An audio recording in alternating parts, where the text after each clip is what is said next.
Assalamualaikum warahmatullahi wabarakatuh. Saya Arini Nur Abida dari Prodi PAI kelas A2 akan menjelaskan tentang mata kuliah pengantar studi Islam. Yang mana kali ini saya akan membahas tentang bab ke-10 yang berjudul Model Studi Hukum Islam. Di mana pada pertemuan kali ini sudah disinggung tentang model studi hadis di pertemuan sebelumnya. Kali ini akan membahas tentang model studi hukum Islam, di mana kajian tentang hukum Islam sangat populer di kalangan umat Islam. Hal ini dapat bertujuan agar siswa dapat memahami bahwa studi dan penafsiran hukum Islam erat kaitannya dengan konteks yang terdapat dan yang terjadi di kalangan masyarakat. Yang pertama di sini ada satu, membedakan antara syariah dan fikih. Yang kedua, hubungan antara fikih dan kondisi sosial masyarakat. Yang pertama yaitu membedakan antara syariah dan fikih. Syariah adalah segala bentuk aturan yang telah ditetapkan oleh Allah melalui Al-Quran dan hadis Nabi yang manusia tidak memiliki hak untuk merubahnya. Sedangkan fikih adalah suatu pemahaman manusia terhadap syariah yang memiliki perbedaan pemahaman. Syariah, agama Islam itu satu, tetapi pemahaman terhadap agama itu beragam. Syariah itu agama, sementara fikih adalah bentuk dari pemahaman terhadap agama. Contohnya yaitu pada ayat riba,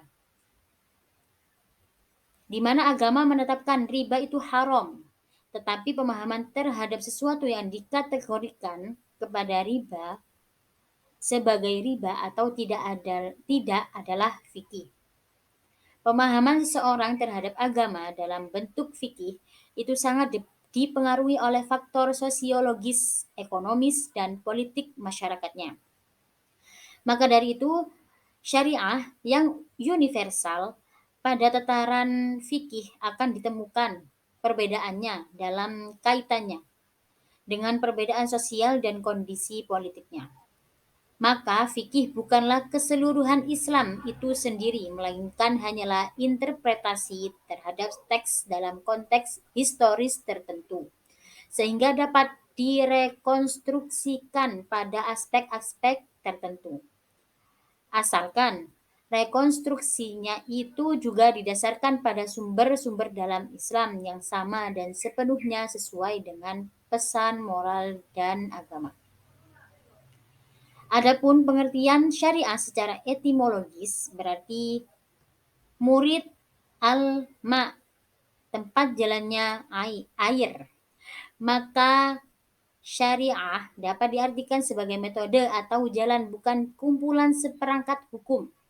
Maka ditemukan dalam agama-agama samawi bahwa agama itu satu, tetapi syariahnya yang berbeda-beda.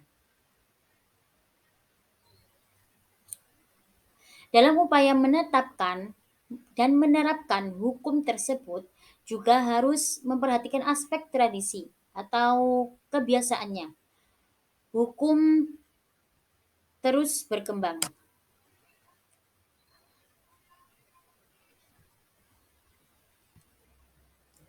Sehingga ditemukan banyak perubahan pendapat terkait dengan hukum dari satu masa ke masa yang lainnya. Tidak tepat jika penerapan syariah adalah penerapan pemahaman seorang dari satu mazhab tertentu, karena pemahaman bukan agama atau syariah, tetapi merupakan pemahaman terhadap agama atau syariah yang bisa disebut dengan fikih.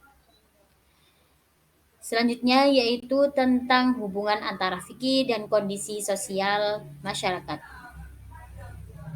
Abdullah Ahmad An-Naim dalam tulisannya tentang dekonstruksi syariah mengatakan bahwa selama ini jawaban yang diberikan oleh umat Islam dalam menjawab tantangan dianggap belum memadai, bahkan mengecewakan. Pihak fundamentalis selalu menegaskan bahwa Islam telah sempurna dan selalu memberi jawaban untuk setiap masalah umat Islam. Sementara kalangan sekuler seolah-olah ingin melarikan diri dari kenyataan dan agama hanya dibatasi pada masalah ritual belaka.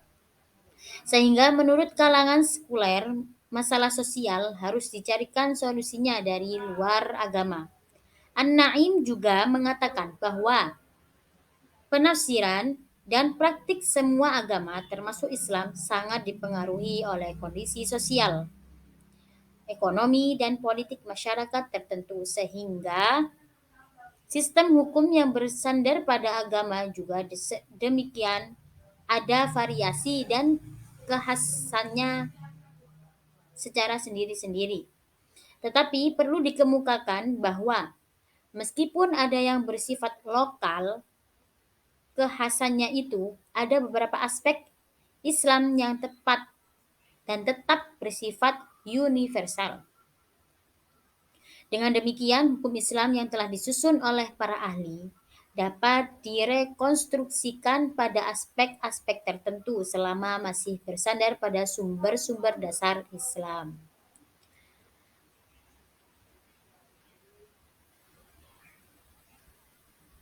Oleh karena itu, dalam mengamati permasalahan kontemporer, terutama yang menyangkut persoalan politik, menurut An-Naim, seorang harus berhati-hati ketika menggunakan karya ulama pramodern, awal, dan klasik, walaupun karyanya itu sudah ditulis oleh para ulama ahli syariah.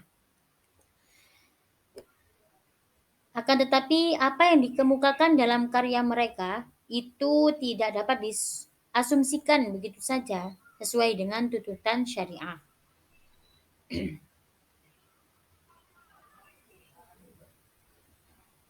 Dalam karyanya, Ibnu Taimiyah menekankan kewajiban untuk patuh pada syariah yang tidak jadi soal apakah dan tidak jadi soal apakah pemimpinnya sendiri mentaati syariah ataukah tidak.